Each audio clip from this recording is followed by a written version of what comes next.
Milwaukee moved to a different music in the late 1800s.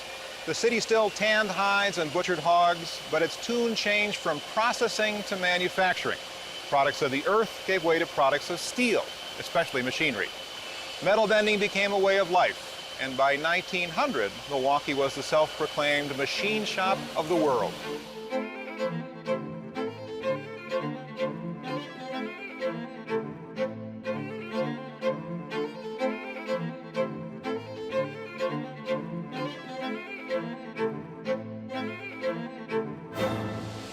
The Falk Corporation tells the story in a nutshell, or at least a gearbox. Falk is the largest manufacturer of precision industrial gears in America, but its roots go back to a 19th century brewery. Franz Falk, the German immigrant we met earlier, was one of Milwaukee's pioneer brewers. His Menominee Valley plant was among the city's largest, and it flourished until 1892, when a pair of disastrous fires convinced his family to sell out to the Pabst Company. Falk's older sons took jobs with Pabst.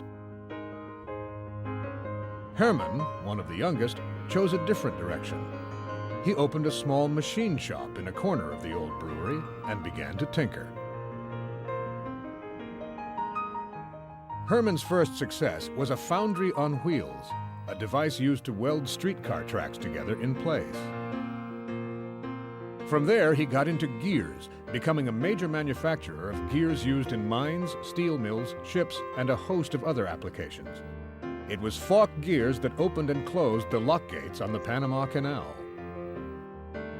As the business grew, Hermann Falk built, on land his father had purchased in the 1850s, one of the largest factories in the Menominee Valley.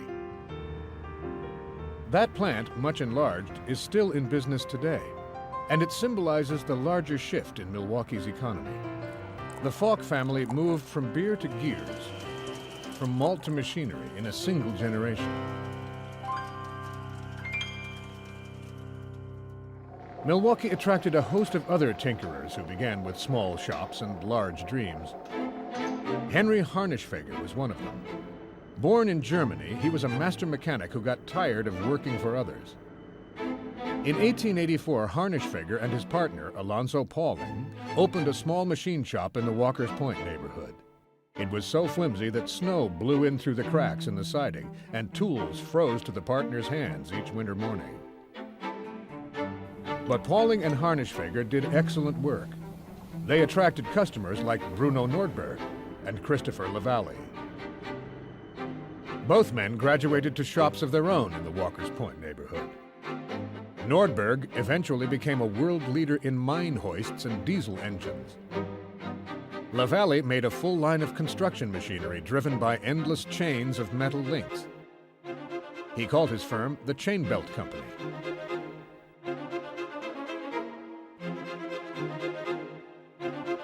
Pauling and Harnischfeger soon developed product lines of their own. Traveling overhead cranes became their specialty, and no one in the world made more. Walker's Point prospered as Milwaukee's industrial incubator. Dozens of small shops planted there sprouted into gigantic enterprises, and not all were started by immigrants. Henry Harnischfeger's neighbors included A.O. Smith, whose family ran a bicycle factory. In 1899, Smith built America's first pressed steel automobile frame in that shop. He would ultimately become the nation's largest maker of car frames. A few blocks away, Edward Kearney and Theodore Trecker started a small shop whose specialty was machine tools. Kearney and Trecker would become one of the most trusted names in industry. Just down the block from Harnischfeger, brothers Lind and Harry Bradley experimented with new ways to control electric motors. Dr. Stanton Allen, a family friend, invested $1,000 in the Bradleys' dream. After a long series of technical failures and financial setbacks, the device was perfected, and Allen Bradley became the last word in industrial motor control. The largest industry in Walker's Point was also the oldest, Edward P. Alice's Reliance Works. In the late 1800s, his plant made the largest steam engines in the world. When the original Alice complex was filled to capacity, the firm bought land to expand just west of Milwaukee. The site was called, naturally, West Alice. The company gave birth to a new suburb, and it acquired a new name in a 1901 merger, Alice-Chalmers. Growing with West Alice, Alice-Chalmers became one of the leading manufacturers of heavy machinery on Earth. On the other side of town, an American legend was born. In about 1901, two benchmates at a Milwaukee bicycle factory began to discuss ideas for a motorized cycle. Their names were William Harley and Arthur Davidson. Two more Davidsons joined the effort, and in 1903, their father, a cabinet maker by trade, built them a 10 by 15-foot wooden shed behind the family home on the west side. The quartet eventually moved downhill to the plant that is still Harley-Davidson's headquarters. By 1917, they were turning out 18,000 motorcycles a year. Milwaukee has been a mecca for motorcycle lovers ever since.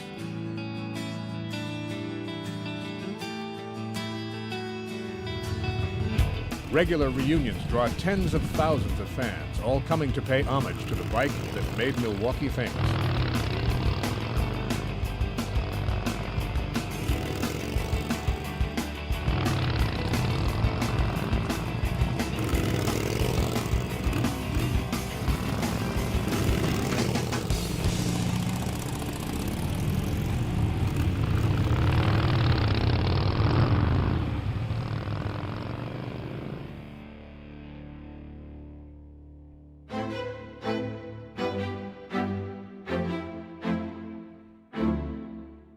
Motors, machinery, and metal bending signified a new economic order for the city. Even as manufacturing took over, however, Milwaukee's best-known industry continued to grow.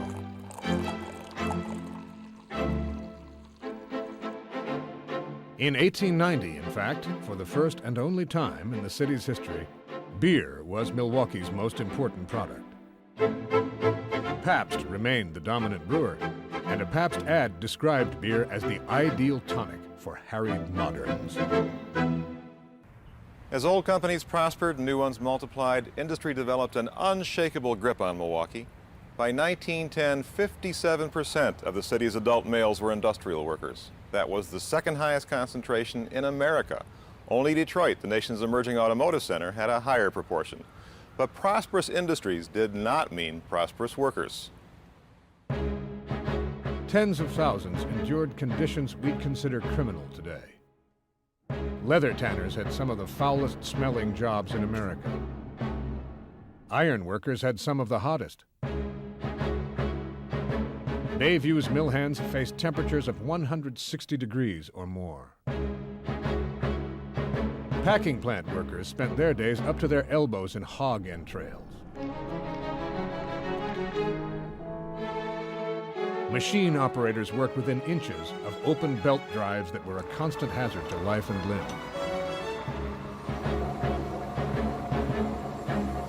Children often had full-time jobs by the age of 12.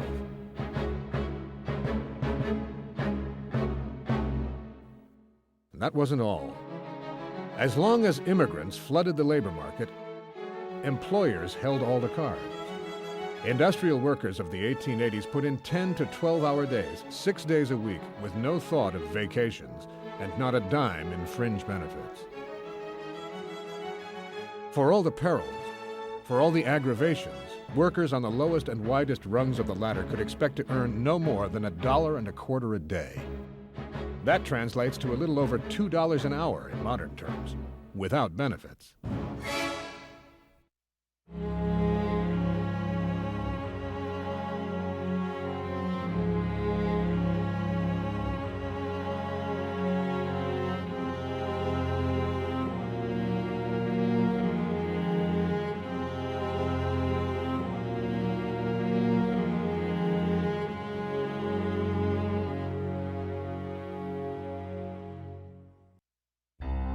Workers did not accept their plight without protest. Organized labor established a foothold even before Milwaukee became a city. and a variety of trade unions were formed over the decades. But Milwaukee workers lacked a single organization that was open to everyone, and a single issue that could stir them all to united action. That organization was the Knights of Labor, and that issue was the 8-hour day. The Knights were organized among Philadelphia garment workers in 1869, but they soon became an inclusive national union. The group's stated goal was to secure to the workers the full enjoyment of the wealth they create.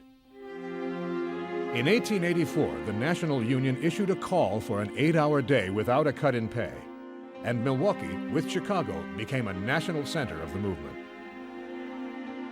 May 1st, 1886 was set as the deadline for adoption of the 8-hour day.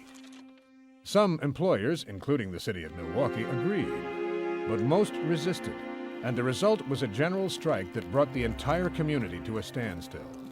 By the morning of May 3rd, half of Milwaukee's workforce had walked off the job. Soon, only one major industry was still running, the Bayview Rolling Mill. On the morning of May 4th, a group of perhaps 1,000 workers, most of them Polish, gathered at St. Stanislaus Church to march on the mill and shut it down. Bayview's laborers, including a large number of Poles, walked out gladly. But skilled workers remained on the job. A delegation went inside to confer with management. Governor Jeremiah Rusk, in the meantime, had arrived in Milwaukee, and Governor Rusk called out the militia. One detachment was posted at E.P. Alice's Reliance Works, a center of conflict the previous day. Another was sent to quell the disturbance in Bayview. They arrived to a shower of sticks, stones, and dead fowl. Tensions eased somewhat when the rolling mill shut down. The marchers headed home, but they made it clear that they intended to return. On the morning of May 5th, 1886, the Polish workers, now 1,500 strong, regrouped at St. Stanislaus Church to resume their march on the mill. Tensions were near the breaking point. Anxious but determined, the strikers marched 4 abreast behind a banner bearing a clock face set to 8 and the legend 8 hours. The militia was waiting for them. When Governor Rusk was informed by phone that a large crowd was approaching Bayview, he replied, "Very well, sir. Fire on them."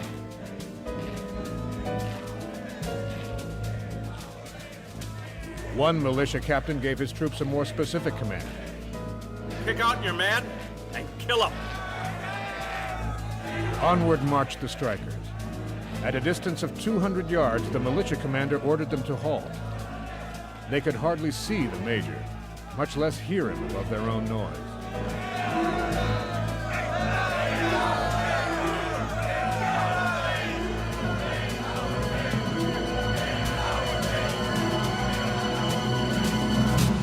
Fire!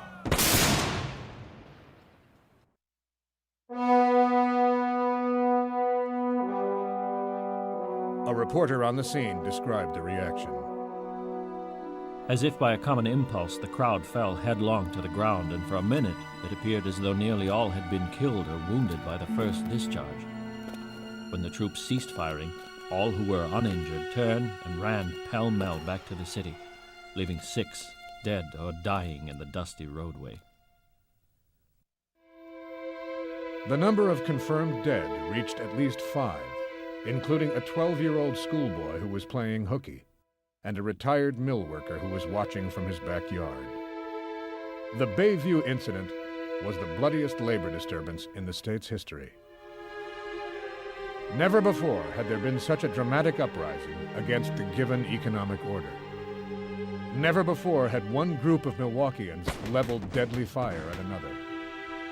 The events in Bayview indicated that something was terribly, horribly wrong.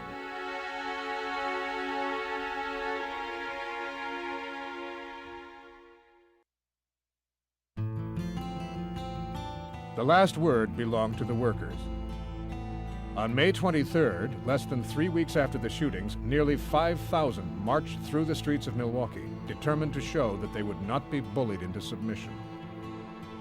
Robert Schilling, a Knights of Labor leader who spoke after the parade, saw the tragedy as a call to political action. The poor victims are dead and buried.